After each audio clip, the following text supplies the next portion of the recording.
Okay, we will get started soon. We have 3 of the panelists on Zoom. But before we start, to that, of course, thank you so much for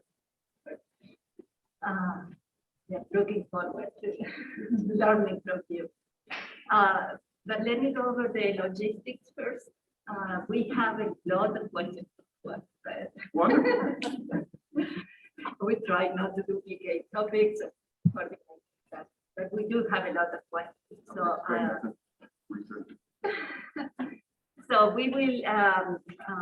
I will be calling on panelists and then we ask questions, but we will have one panelist that we ask that we limit the Q&A 10 minutes or less.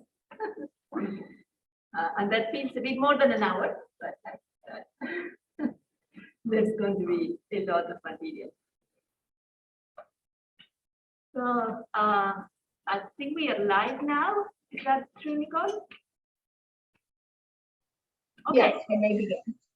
Okay, great. So I know there are a lot of people watching us. There's a lot of people interested in your views. Again, we thank you so much for this interview, for the interest and you about good revision. My name is Gabriela Gonzalez. I'm a professor. You have, and we'll start with Professor Edusumili, Associate Professor at LSU Agriculture. Thank you, Gabby. So do you want me to give a brief introduction or can I jump right into the question?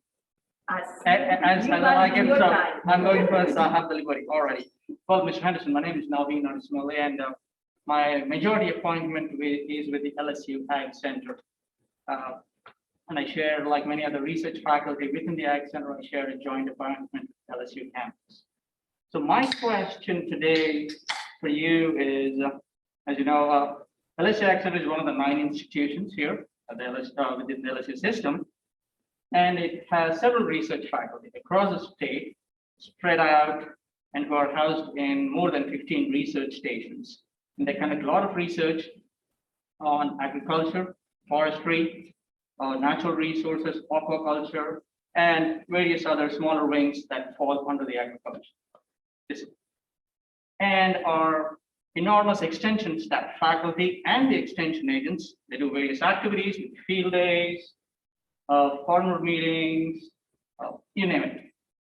And they disseminate the research from the research faculty that is happening at the stations to the farmers, foresters, so on and so forth. So my question, what we would like to learn from you is, how would your leadership to the short-term and the long-term goals support the Ag Center's mission? Well, thank you. If it's okay, I may drop the math just a minute to talk maybe here. So, you know, the ag component of LSU is one that is vast in scale, right? Certainly it's prevalent in all 6 of our parishes, but it's one that's not fully understood, a large part, especially of the lay people. Certainly its impact is not fully appreciated. I've learned a whole lot more about it as a member of the Agricultural Technology Commission. And this commission's focus is on undergraduate training around ag technologies. What you get is an appreciation of just how agriculture is to our state from an economic perspective, certainly perspective. And I think elevating work the Ag Center in the conversation is vital for you. You don't have the advantage of student tuition costs that lot, right? So you're relying upon self-generated resources and those grant opportunities that emerge. We have to be much more conversant policymakers that have, especially operators that have influence, so that they can understand and can appreciate the benefit, the impact of ag research. Certainly, we have Congress. Julia Letlow is now on the Ag Committee, who's one that we should be on the phone with her on weekly basis, if not more, advocating for the work for your work. But I think it's vitally important that we find ways to articulate that it's consumable by the average person. We live in a scarcity equation, right? We have unlimited demands on very. I think people have a natural affinity to the idea of agriculture, but that's as far as their buy-in goes. When you start talking about research, that's when you start talking. I got interested in ag research when I asked actually Bill Richardson, if I'm not mistaken. He'd flown me up to Bastrop to see an extension office. We were driving to the area, and I asked him, why do we have all these like bottles on the ends of the post on the cotton fields up here? And that opened me up to about a 5-hour dissertation on bulbing eradication. And it was one of those moments in time where I'm introduced to technology that I wouldn't ordinarily know. We've all seen sugarcane harvesting, right? But not many of us have walked through a sugarcane field and understood how laser level increases production per acre, right? Because you're not using as much area for drainage. And then you get up into the cab, $250,000 piece of machine. Look at the technology that's in place there, and understand how can we best inform the users of this technology to benefit their work. Dare say that the gentleman that was driving that tractor knew everything there was to know about the mechanical aspect of it. But how to fully utilize the data processing capabilities, the technology to precise with the work. So we're in an era of dramatic advance in understanding many of the principles in ag production. But I think far from where we need to be in terms of the application. I think really got some short-term around educating the public and educating ourselves on how to create information that can be consumed by the end user. And in the process, of course, elevating the import of ag research and find. Thank you. Thank you very much. Gabby, do I have a follow-up or am I have used a follow-up? That's okay. Thank you. We'll hear next from Vice Chancellor Chris Kebley from the LSU Health Science Center at Shreveport. Hello, everyone, and thank you for the opportunity to participate in this forum and for Dr. Henderson on your time today. So my question, I think, is one that probably resonates with all of us, in that we know that funding for research is a costly endeavor that often requires a diversified approach for successful financing. What will be your strategy and approach for increasing funding for scientific research across the LSU system? I think it's multifaceted. One is to be a champion, to be unafraid to articulate the value of research. And we I talked a little bit about this at the forum last night. We have some remarkable research going on across the state. I'll give you a couple of examples from the University of Louisiana system, and one that I talk about quite often. One of our faculty members from Southeastern discovered new species of alligator, of crocodile. You know, there had been 26 known species of crocodile. There actually are now 27. And people think, well, that's an interesting little anecdote. That's great. They have no idea what it means, right? And when you understand history of the New Guinea crocodile, and then how Papua New Guinea that is traversed by a mountain that divides the north side of the island, the south side of the island, and how the crocodile on the south side of the island has different structural characteristics than the one on the north side of the island, that have evolved over the years of being in separate habitats, right? And how does that inform us in understanding the way that we adapt to different habitats? And how does it inform just the broader knowledge of biological sciences? That one is kind of fun because it deals with an animal that people associate with in Louisiana, but then they quickly lose interest. And then you can talk about how you can extract different components of food products like we've done olive. So it will we've done research where we can extract a component of olive oil that actually has a benefit in both preventing and actually maybe even treating breast cancer. That one hits a little bit closer to home. And when you're able to be awarded a patent to actually do that work in a way that consumers will be able to access, that's important. We talk about the research that occurs at the New Iberia Research Center in Lafayette. It's in New Iberia, but associated with UL Lafayette. People know about the primates there, and that's again another source of information that they can put their arms around. When you talk about how the preclinical trials of Pfizer vaccine occurred there under the guidance of UL Lafayette faculty, and it has a real world application to the work we're doing on restoring the coast at Nicholls State and at UL Lafayette has a very real impact on the lives of people in Louisiana. Finding compelling stories to tell is going to be essential to elevating research in the conversation in a way that can be fun. We get enormous returns on the investments we have in research, but we don't tell the stories well, or at least not in a consumable way that's accessible to the layperson. The other side of that is I think that there's a room for, and this is probably across organizations, for increased interinstitutional collaboration and even inter-system collaboration. We're doing some great work here, Chris, in Shreveport, in a collaborative approach in the Center for Brain Health between LSU Health Science Center Shreveport and LSU Shreveport and Louisiana Tech with their data capabilities. I think there's some extraordinary work that can be done there. I was talking about the Sea Grant earlier, and when you look at the projects that are being funded under the Sea Grant project, you'll see faculty from a number of institutions, even some principal investigators from UL Lafayette and Southeastern engaging in that. How do we create more of those collaborative opportunities where we're bringing researchers together?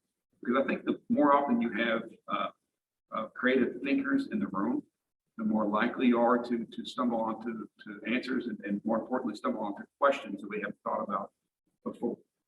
There's a mystique to research that can be foreboding to many, but it's something most of us engage in daily. I'm actually doing literature every morning when I wake in a very informal fashion because I'm consuming all the data that we generated the day before. And because of technology, we're generating copious amounts of data and we have access to. And how do we put a value on that? How does that inform us? How does that inform our students? And how does it inform our mission? I think we can talk about research in a way that dramatically adds conversational value, which could then lead to funding opportunities, or at least make people more amenable to investing in them. Thank you.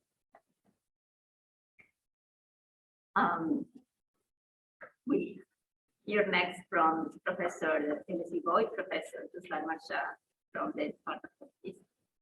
Thanks, yeah.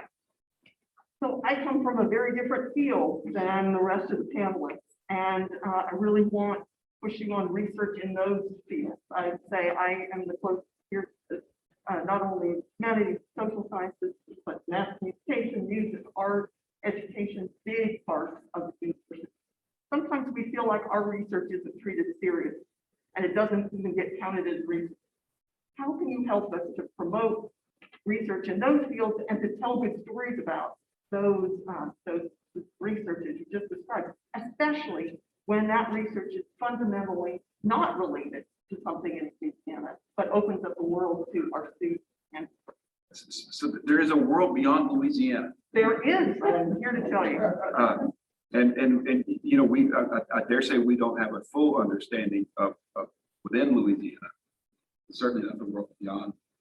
And you know, you mentioned a number of fields. At Northwestern, we had an anthropological research, archaeological research effort. And that's when I had learned about Poverty Point, which is just to the east of Tallulah Monroe area, with the earliest traces of civilization go back 5,000 years. which is just a remarkable, has remarkable implication for us to study about the history of our lands, of our peoples, and then understanding then more about what has transpired and how can that inform us going, and just even the appreciation of that, you know. And Pushy, what about the other people that are not able to speak about their world? What's a good story to tell about fundamental research, other histories, other? Well, it's important for us to understand the history of those cultures, so we understand the contemporary nature of those cultures. See, we live in value systems here that thrive for generations of living in these environments. Outside of Louisiana, in the United States, but we go into foreign areas, some special exotic locales. I did work in Saudi Arabia, Jeddah Community College in Kingdom, was at university, to help them as they were trying to pursue an American accreditation status for their students. And during that work, of course, we covered a lot of the academic rigor and a lot of the standards of accreditation, but it was the exposure to those value systems there. Now, a real world example was kind of fascinating to me, at least anyway. We had some downtime, so my companion who was traveling around happened to be the only one who didn't speak proficiently in English. I don't know why he was mine. Anyway, he drove me around and he asked if there was anything particular I wanted to see. Well, Jeddah is supposedly the burial place of Eve, Adam's spouse. I said, I would love to see the tomb of Eve. Right?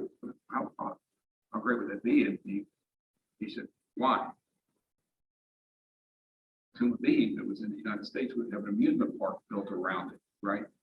He said, but she's dead. Which opened me up to this whole new exploration of how we think lifespan and how what happens to this more visible sentient beings and what happens after.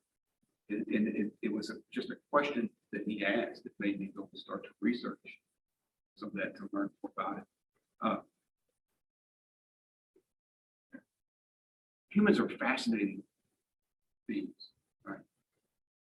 We have so many similarities. There's different things. I think a smile is almost unanimous, or is almost universally understood. You know, it could mean different things for the most part. It brings it well. But we're so different in so many other ways. And as we become global in our communities, Louisiana doesn't look like it used to. There are far more people that come from a variety of backgrounds. If we're going to function as a society, as a healthy place, live and to work and commune, then having a deeper appreciation of those differences and reasons why, not from a judgmental standpoint, from an information standpoint, because it's fascinating to learn. I'm a copious consumer of research, even research into disciplines that are far beyond my ability to understand. But because they lead to further questions, right, that lead into the exploration. I think that's important. Whether it's in scientific discovery, which sometimes no. But I was reading a piece, and this was actually from someone who I think resides outside of the mainstream. He was talking about even our appreciation of music, right? That in some areas, things that we would consider to be discordant are actually part of the traditional music making that occurs in these areas. We're not familiar with it, and so we dismiss it. And that's how can someone hear a sound? It's because of the structure in which I was raised. It just becomes part of we hear it repetitively, right? It's something that occurs to us. It's something that's pleasing, and so we love it. But then that sometimes prevents us then from exploring these other areas. It might have a different approach. That's informed research as well. So I hope that's fair. Thank you. Now we go back to Zoom to hear from Professor Patricia Molina. She's the Professor of Physiology and Director of the Alcohol and Drug Abuse Center of Excellence Health Science Center in New Orleans. Good afternoon, Mr. Henderson. Hello. As president of LSU, you would oversee academic, athletic, and financial aspects of the university. However, it is the research enterprise that drives the reputation of an academic institution. You serve as president and CEO of the University of Louisiana system. What have been your most important achievements in growing the research enterprise during that time? And how will learned experiences inform your vision for maximizing LSU's research infrastructure and supporting the growth of research? Thank you for the question, and I agree with you. I don't know that there is a more important aspect of this institution. I also don't know that there is an aspect of this institution that has more potential for growth and expansion. We made it a strategic priority as our system. First and foremost was to grow the number of completers at the graduate and undergraduate level. That was one academic preparation. But second was to invest in research and to drive innovation through research and public-private partnerships. And part of that has been a collaborative effort to bring researchers, even researchers from different disciplines, together across our system to conduct their work in collaboration with each other. I think we're seeing that borne out in the COVID-19 environment because it gave us an actionable context which to do it, people willing to do it. But even doing things in the abstract of Ramesh Kalaru is the Vice President of Research in Lafayette. He's been the primary driver of that school, moving their NSF funded research from about $62 million per year to $105 million per year. It's an extraordinary advance in about 6 years' time. He's tireless, he's fearless, he's one that builds relationships across these artificial barriers that we erect between our institutions and between our disciplines. And I think that approach bears it out and comes to fruition in terms of the funding there. I've been a champion for our research efforts at both the federal level and at the state level, where you can walk in and build on relationships that you've already established with policymakers and appropriators, and so that they're more willing then to listen to a conversation around something that might have been too foreign or too hard to grasp or too abstract for them to get prior to the development of that relationship. I don't think that you can overstate the value of that in conducting this work. And again, it goes back to what I was talking about earlier, is being able to tell the story in a way that resonates with lay people. Now, listen, the research that's done at this institution is at an extraordinary high caliber. I wish that I knew more about gravitation. We have 45 minutes left, and I've exhausted my knowledge about this. But what I've seen is how it captured the attention of people in the state legislature, people in our federal delegations, and elsewhere, and elevated this concept of scientific research to a new status, if you will. You can't undervalue that. And so having someone who is willing and able to articulate the value of various research applications, the research pursuits that we're engaged in, is the important funding equation as well. So you do have a specific vision for an area of research that you think should be strengthened? And in doing so, would you give research at least similar weight as you would give athletics? Well,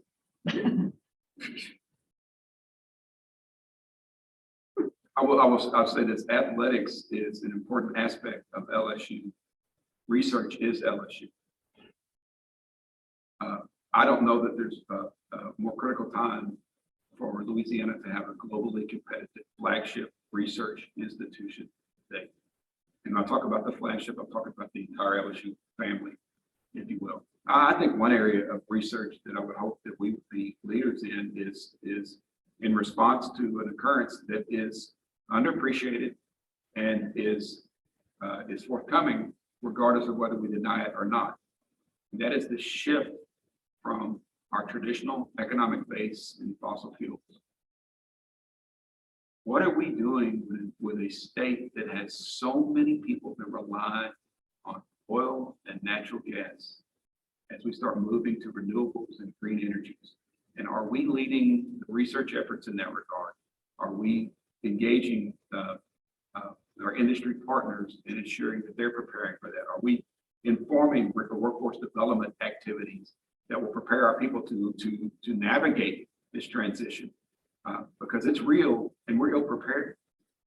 Beyond even the energy field, just the future of work in and of itself, you know, the advances in technology, the ubiquity of artificial intelligence and machine learning and additive manufacturing are changing so much of what employers are demanding in the workforce, from one of where menial skills and lower level cognitive thinking are becoming insufficient for you to control your economic self-sufficiency. And they're demanding more of higher level cognitive thinking and social emotional skills and technological literacy.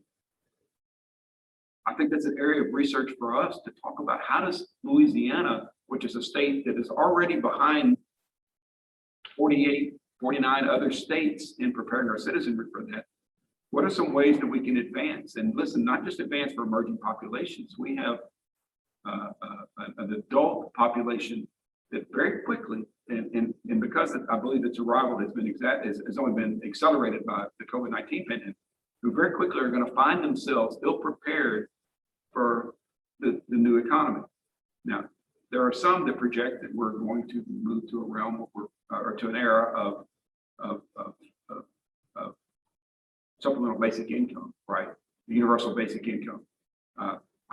We certainly don't have an appetite or the resources to do that here. So then we better be focused on developing our people and developing our industry base for this transition that is coming at a very, very rapid pace. Thank you. Thank you. And I think that's more important than football. Happy to hear that. Happy to hear that. Please don't make me repeat it. Well, you may have to. Next we'll hear from Professor Nancy Rabelais from the LSU's Postal Management and recently left National Side. Great. Thanks. A real honor. I'd like to focus on your forum last night. Otherwise, it would be all about us. But it's not going to be. You were at LSU as health science moderator with health sciences, and you were very supportive of health science. But the LSU system is much larger. And my question is, how are you going to approach LSU as number one research and all the other components at the same time, benefit of the LSU system and Well, that's a powerful question, and it goes to kind of the structure of this system, because there are a number of just parts that are included under the umbrella of LSU, right? So first and foremost, you can't have a president who is individually responsible for this work, and we know that doesn't occur. You have to surround yourself with very competent leaders of vision, leaders of character, but leaders leaders that can advance their own individual units, but do so in a way that it complements and adds to the collection of the whole. But the most important aspect of it is to ensure that you've got the faculty.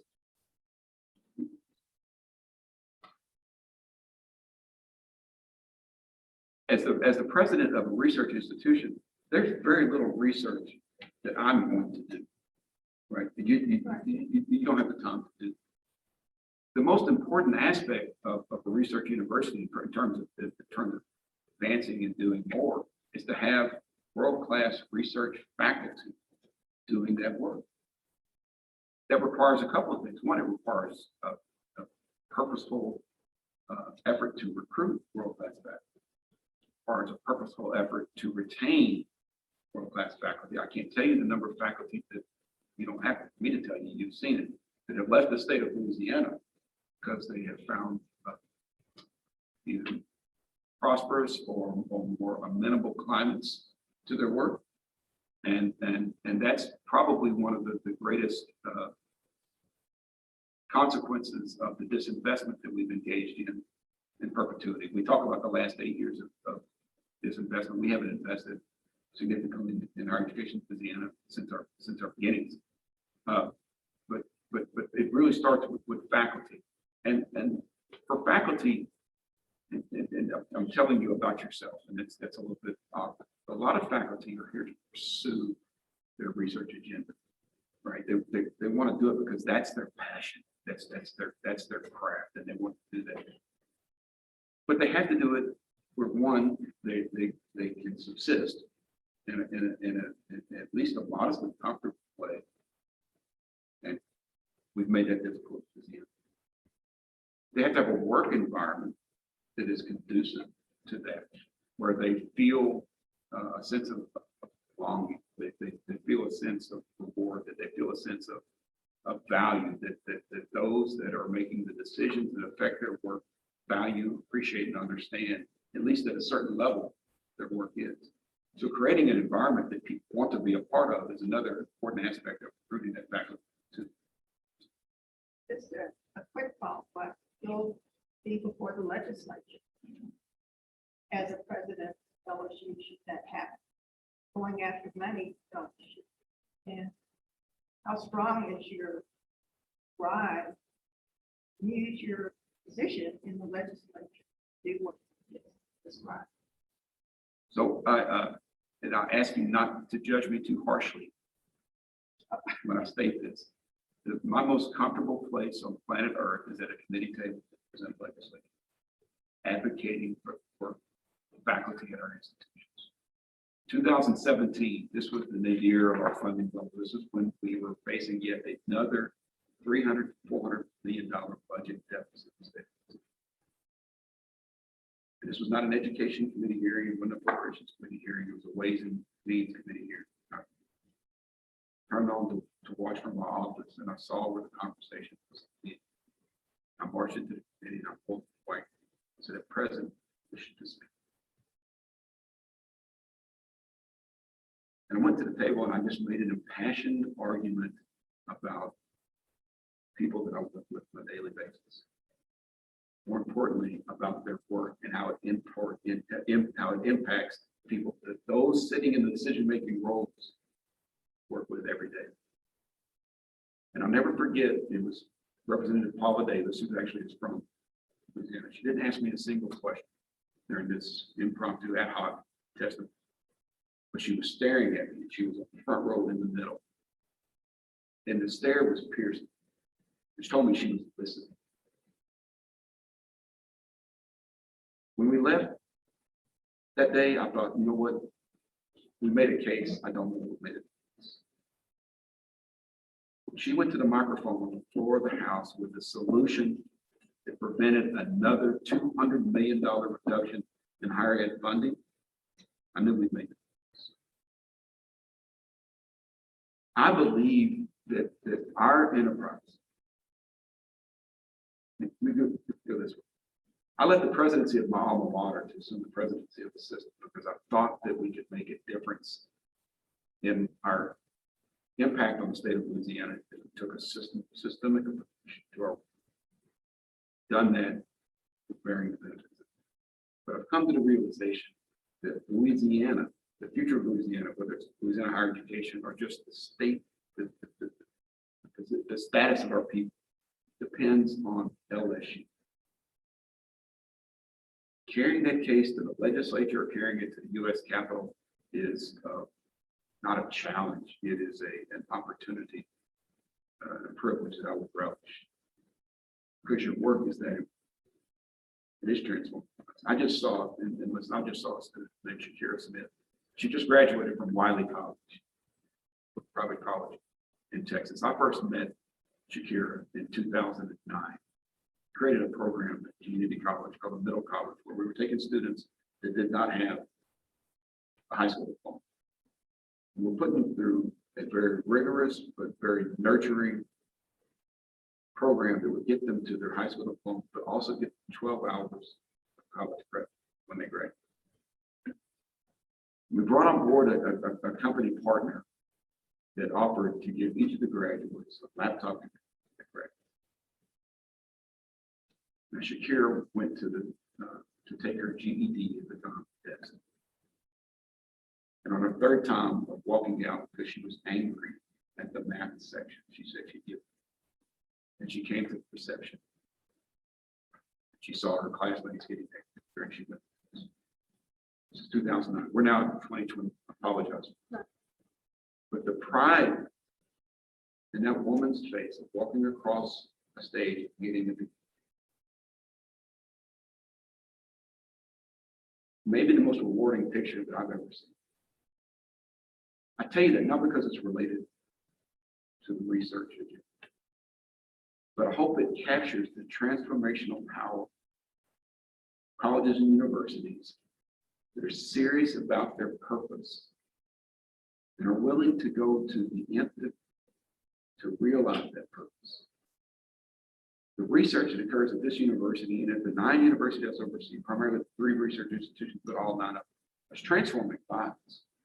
There is no rational reason why legislators shouldn't bend over backwards and stumble across each other, trying to be the first to put an instrument in to increase investments for this. Given the right stories, I believe. Thank you very much. Yes, ma'am. Thank you. Next, we go back to Zoom to hear from Boyd Professor Eric Rabusi, Professor of Diabetes and Metabolism in the Pennington Biomedical Research Center.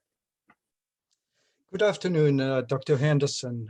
As you can see, my accent is a little bit Cajun, but I'm from Switzerland.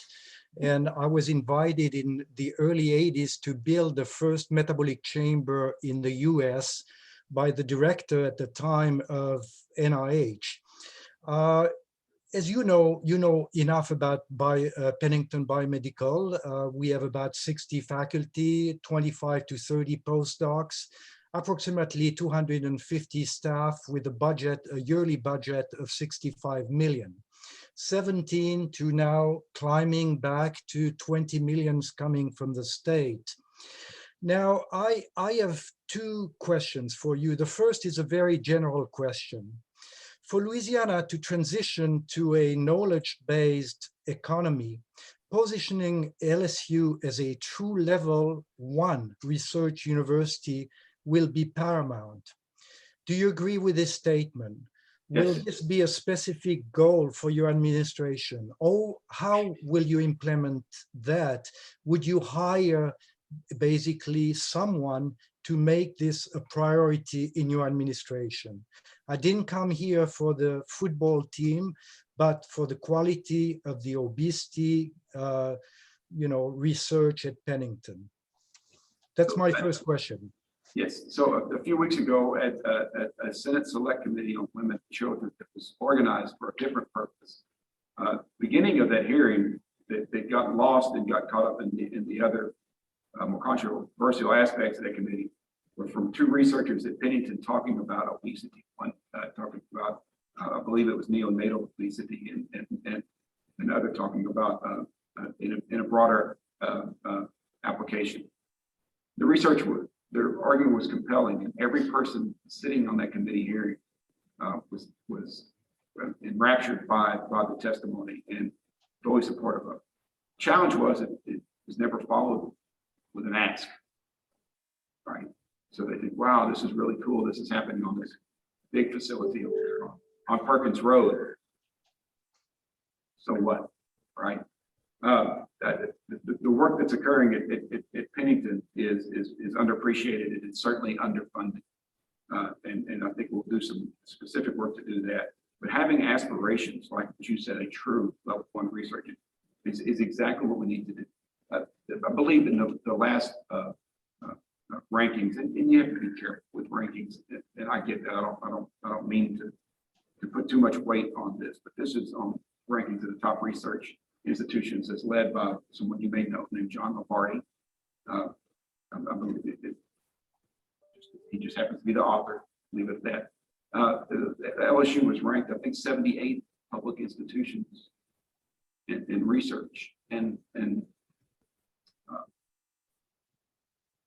to me that's unacceptable, right?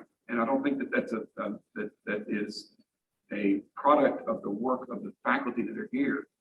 I think it's a work of the faculty that aren't. And that the answer, if we're going to grow undergraduate enrollment, we have to have instructional resources. If you're going to grow research, you have to have research resources, and that's people. That's researchers of great talent, great passion, and great preparation. And I intend that to be a key priority of this institution if I'm selected. Yeah, now still to finish this first question, would you hire somebody, a czar for research, that would have only one mission to make this LSU going from 78, let's say, to 30th in the nation? Well, so I believe you have a vice president of research and economic development, and I guess you're suggesting that it would be a person that was exclusively research. And I think that is something that certainly should be considered. I would hesitate, because I don't think it would be appropriate for me without a little bit more information, and I'm talking about the inside information that is required to make informed decisions. I'm not sure how you can accelerate or expand your research operation if you don't have someone that's in charge of it. Sometimes the structure of how you implement that can vary, and structure is not really not necessarily the only solution. Sometimes it's the leadership component itself. Yep, and I don't mean to dodge the question, but I do think that it would be an ill-informed conclusion for me at this point. Yeah. Now, my second question is more related to the research that we do, which is basically comorbidities of obesity and diabetes. I mean, you saw the COVID epidemic basically being much more lethal for minorities and so on. And it seems to me that LSU Health Science Centers, as well as Pennington, have to play an important role in health disparities. How do you think that the LSU system can help towards this goal? We reply to RFAs from NIH on health disparities. But for example, at Pennington, we have such a hard time already to recruit faculty of underrepresented minorities. And I think that there is a huge effort to be done to bring us up, not only to take advantage of the underrepresented minorities that we have in this state, but also to get the faculty, to get the people to talk to these other people, you know, having the same condition. I think that both in research and just in our teaching faculty, I think there is immense need to expand the diversity of our faculty ranks, but specifically in research. You know, I came to terms, I guess it's been almost 3 years ago, when I got a call on Memorial Day that a young woman who's the vice president of legislative relations for our system had died unexpectedly. I had been with her 3 days earlier. She was full of life. She was expected that next week to come to the office and reveal to us the gender of her child. And it was from the devastation of that news that I started to read and research, if you will, and learned that one of the most dangerous states, lethal states for an African-American woman in the state of Louisiana, especially, but even across the country, is pregnancy. Had no idea, and it became very personal to me at that point. And so then we started looking at other health disparities because it just piqued my curiosity. And you're so right to point that out. When you look across Louisiana, you see people of means fare quite well when it comes to health outcomes. We have so many in our population that are certainly without means. Was talking last night with someone from LSU Health Science Center in Shreveport, talking about one of the hotbeds of various cancers in the United States is the Delta region, especially in Northeast Louisiana. And there's no cancer treatment center up there.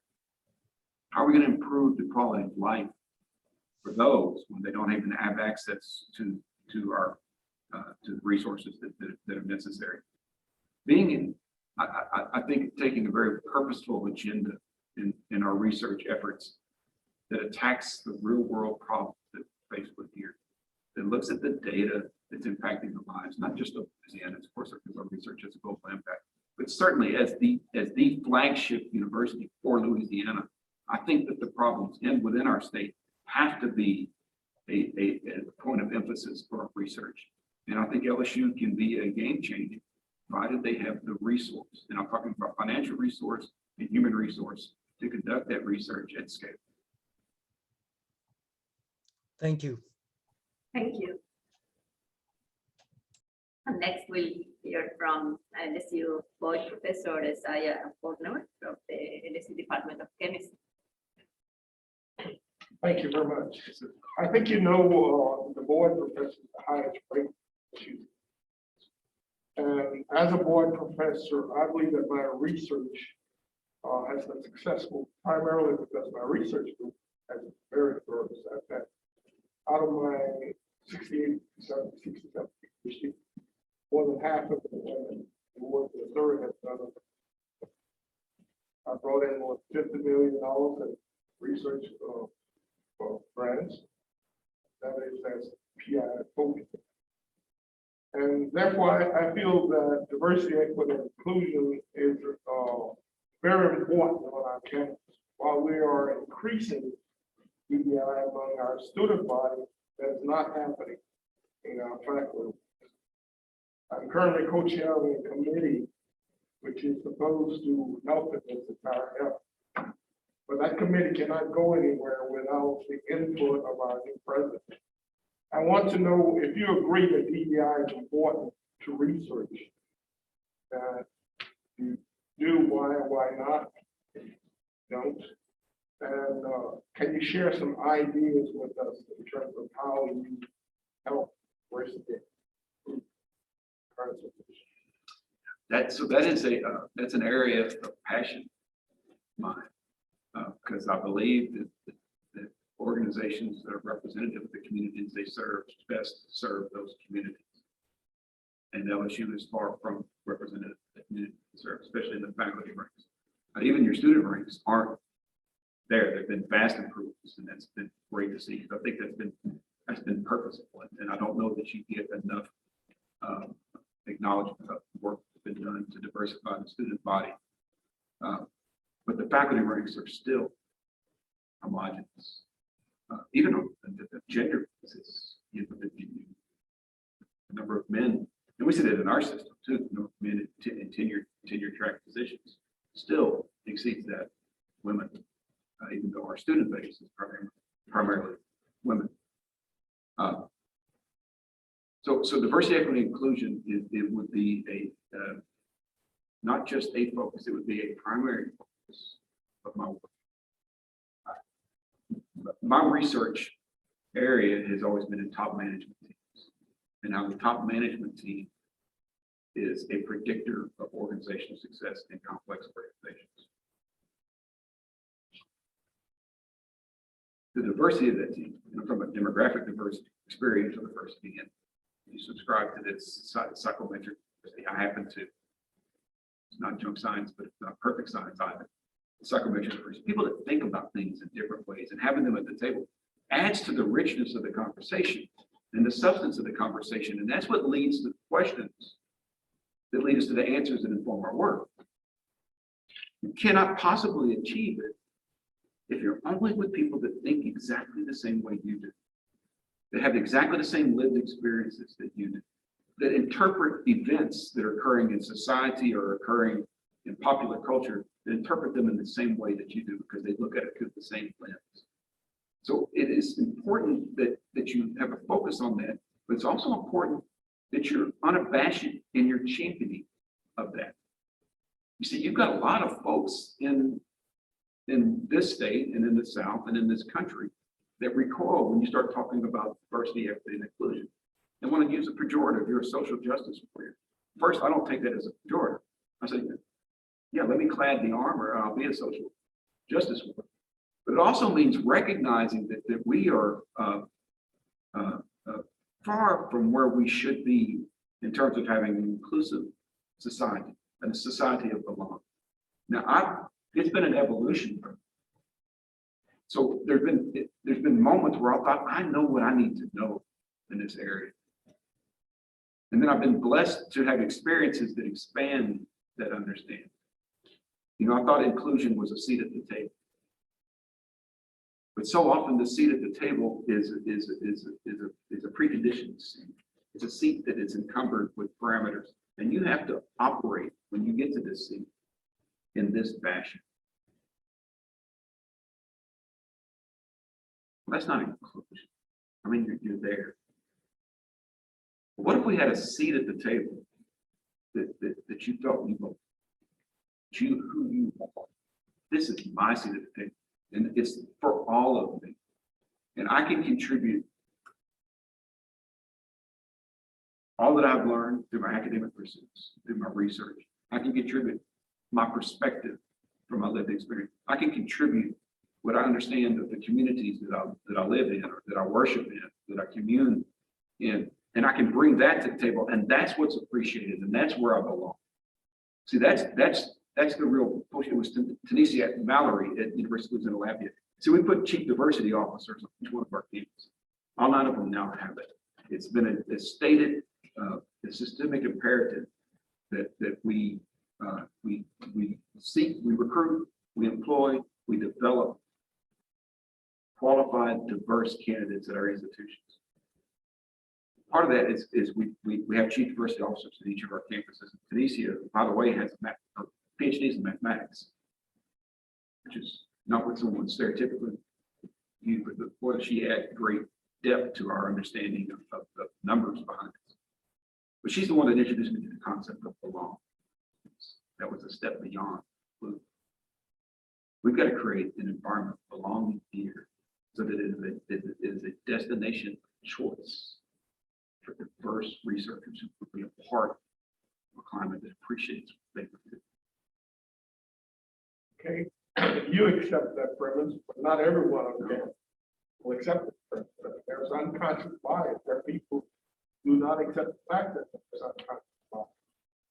How do you overcome this? Have you had a chance to deal with it? You have to speak about it frequently, speak about it often, you have to speak about it in an accessible way that people get. Usually the bias, and we see this, goodness, if you spend more than a minute on Facebook without coming across some example of egregious bias, right? That look at it with the vaccine rollout, right? I have seen people that I believe that have immense respect for, that believe that the vaccine is a plot from Microsoft, trackers in our arms, or whatever reason. They believe it's population control. We actually have had a researcher from the UK do a 40-minute YouTube video about how this is the UN population control mechanism. You should stay with it. That's okay. Anyone, we have formats now where anybody can say anything. We have to prepare our students and those around us to be able to discern information, to look at the sources, to approach information in a way that they can separate that which is credible and that which is not credible. articulating the importance of diversity and inclusion and belonging from a moral perspective, because it's something you believe in. It's hard sometimes to bring people to that table because they can just dismiss it as bias. When you can discuss it as business imperative, showcase to them in a very tangible way what we are losing as an institution because of our inability and our unwillingness to embrace these concepts, then that might be another avenue to bring people to the table. You can't get distracted by those who refuse to dismiss their bias. You can't ever get tired of working to help them to do while still moving. Because you can't wait for everything. And usually most of them come along.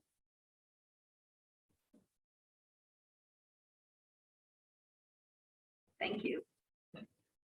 We have a few more minutes. I think but there are a follow-up question. But I think the proposal has come up. We know you have said it many times, and we have all said that research is resources, sources, even as best resources, the state of Louisiana is not that would allow greater. So what are the other sources? So, and let's accept that Louisiana doesn't have resources to fix the problem. But they make decisions and they assign priorities to the resources that they have. And I'm willing to accept that we prioritize effectively. I do think that there are state of Louisiana resources that can be brought to the table with a sustained, articulate, passionate advocacy approach to those resources. I think that's there. But aside from that, I think, there are federal resources that we have done well with here, but not in relation to some of our peers. I do think there are federal resources that we have not been successful in attracting, and I think that there's room for us to improve there. We've also seen some great successes in public-private partnerships that generated resources for research, especially at Louisiana Tech, that are in this groundbreaking area of cyber, right? And how cyber touches in so many ways. They found a niche that they have developed great expertise, nation-leading piracy and global leading expertise. And now they have partners actually coming to them seeking partnership rather than tech reaching out to them for partnership. Part of that is highlighting, but you've got some incredible stories to tell about advances in the sciences, advances in researching in other areas at LSU that people don't know about. Everybody knows about the troubling stories that have come from this institution in the last year. Everybody knows about football success in the year prior. More people than on average know about success at LIGO. It's very superficial, right? And that's one aspect of what they know. I think we've got the tireless work of research at LSU. I mean tireless. I'm talking about like when I got the UL system, no one knew what the UL system was. And we generated between 40 and 60 $million in earned media. Year before I arrived, we did almost $800 million in earned media. By being totally present, totally available, and constantly telling the stories that are the basis of our work. That's what generates the synergies, I think, that lead to funding, improve funding out. We're under-resourced. We don't have to. There's not a panacea, there's not a magic bullet. It's not something that changes overnight, but it's not something that changes 5 years from now. It's something that we begin immediate work, we start to see immediate results. And then we move incrementally, but rapidly to a resource base that is worthy of work.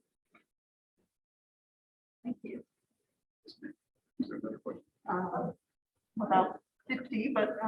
May I just jump in and ask me about, yes, one of the problems we have limits our research capacity at post classes is enormous weight of advising, report writing, mentoring, but then also being our own accountants, our own travel agents.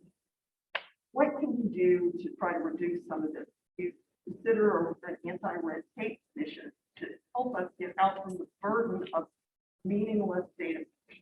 I remember I've got a form appeared on my desk once that I had to sign, and it was for someone in the facilities department to work overtime.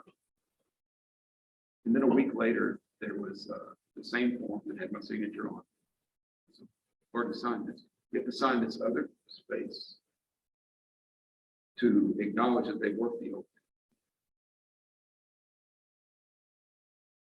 Then a week later, the same form was on my desk. I had to sign it again to authorize the payment. Here's the thing. I just took my name. I just signed it across the paper. I'm signing this one, and that's today. Going forward, how do I know if someone in the facilities department was needed to work over? Why would that need my signature? Well, because it's what we spend so much time in these enterprises with accountability to process. And as a result, we sacrifice outcomes because we're spending an inordinate amount of time on administrative. It drives me bananas. So yes, absolutely, finding ways to reduce red tape, to add value to but it's interesting, you're talking about the work that faculty do, you know, as we went to the table, we were talking about what are we doing with all this excess federal money that came in for COVID-19? And we start talking about some of the things that we're applying those monies to that still don't close the gap. And I said, well, one of the questions was using it to faculty pay. Well, why would you need to pay faculty from these resources? Because they started teaching from home. The workload diminished immensely. They weren't seeing students. And once they transferred to online, then basically, that's the mentality why people don't make it. They have no idea the work that was performed by faculty and staff at these institutions starting and continuing today is one of the great stories of service, of sacrifice that we can tell about higher education.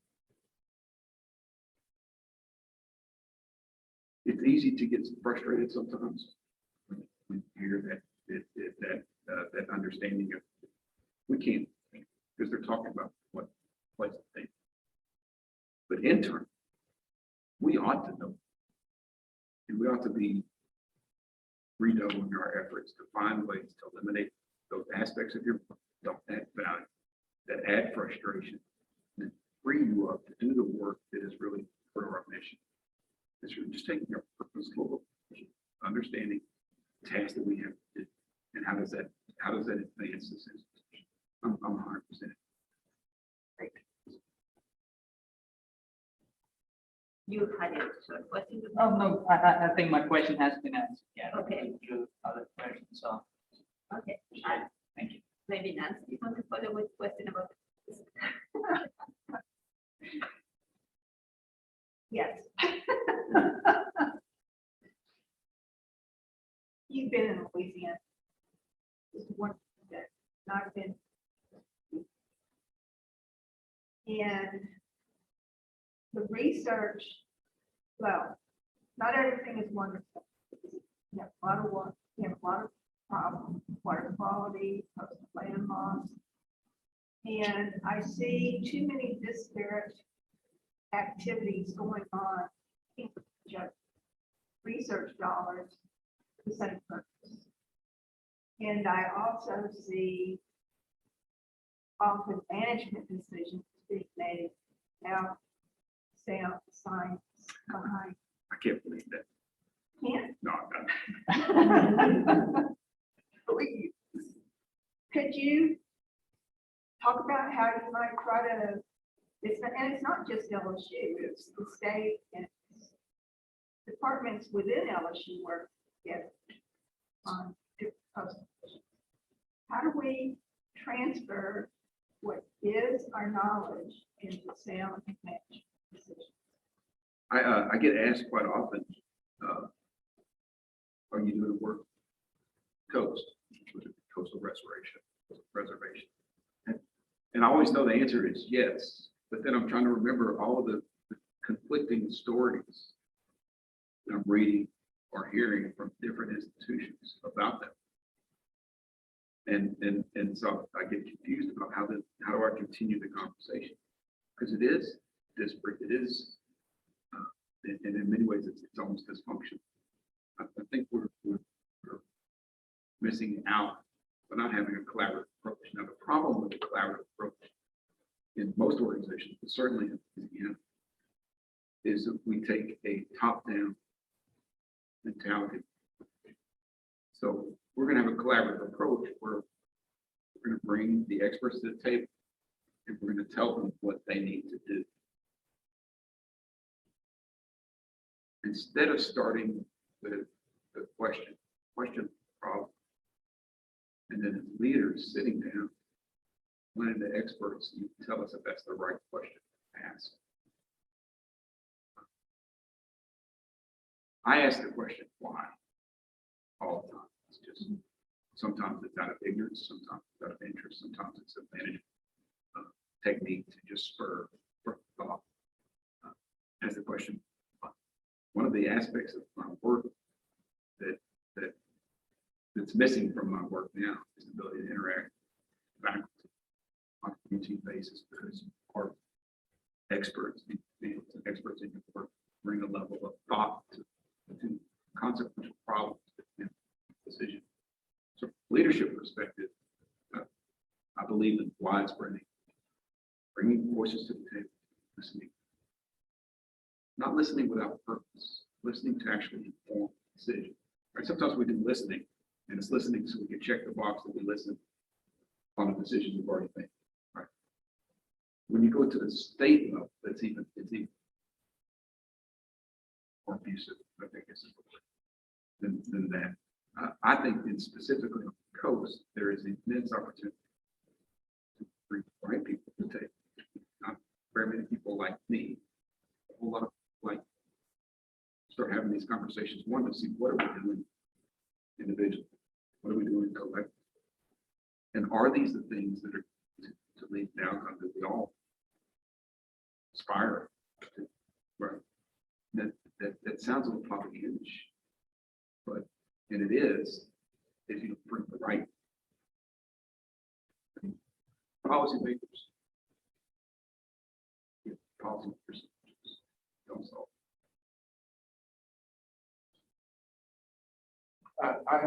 I know that you feel that you've been asked some questions. I'm going to ask you three of them. I'm ready. They've been great questions. There are many people who feel that part of the problem is that we have too many. And if you were to become president of the LSU system, you may be out campaigning to eliminate some of these races. Some of those may be your previous institutions. How do you feel about that? Well, I don't want to do it. I'm one that does not subscribe that we have two universities. And in fact, what is that measure based on? Because that's something that has been repeated so often it becomes conventional wisdom. Well, I can tell you why it's sad.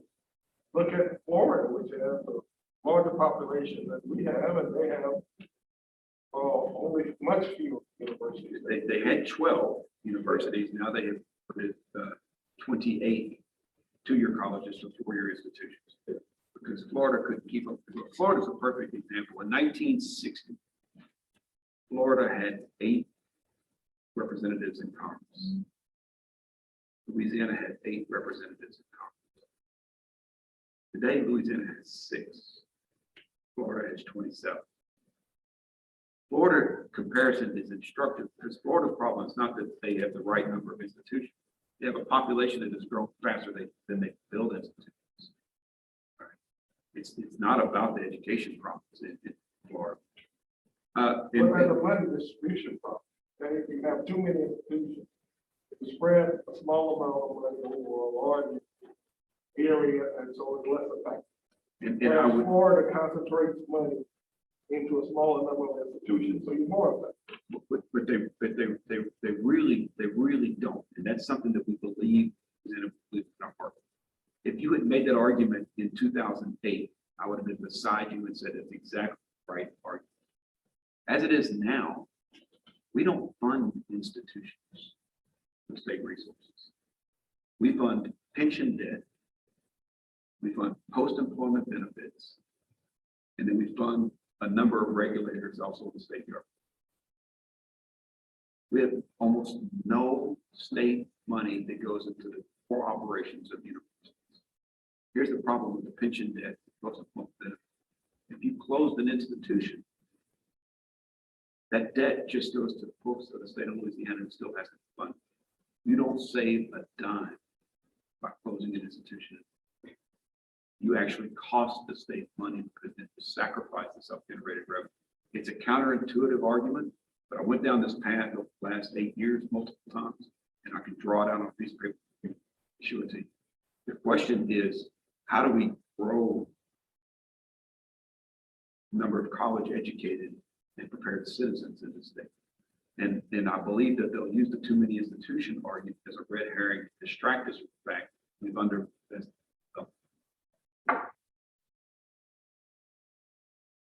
And remember, these institutions, we've got some newer ones, but you know, Northwestern 1880 was in the tech 1890, UL Lafayette 1898, Grambling State, the Piney Woods in North Louisiana, thanks to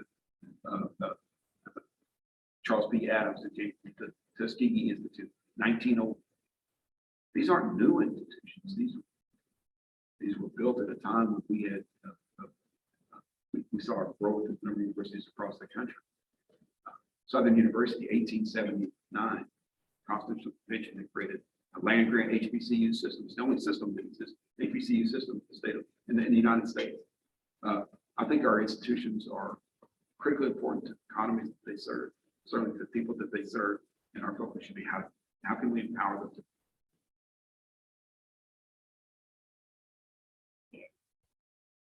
Right. Thank you so much Thank you very much. for your thoughtful answers. Yes, ma'am. I appreciate that. I know we praise you, and we will continue this for another couple of hours. Listen, if this so happens that I'm fortunate enough to be able to join you in this institution, I hope we have these conversations multiple, often, critical, because these are important conversations. Sometimes these are basic questions, but if you don't have answers to them, then they don't go away. You just continue to operate without direction. And so I greatly appreciate the time, a great thoughtfulness of the question. And I'm available on social media, email, my cell phone number is on my Facebook profile. Do you have any follow-up questions or just ideas that you want to throw forward? I would, well, really. Thank you. Thank you. And thank you for people on Zoom, and thank you, Nicole, for setting it all up.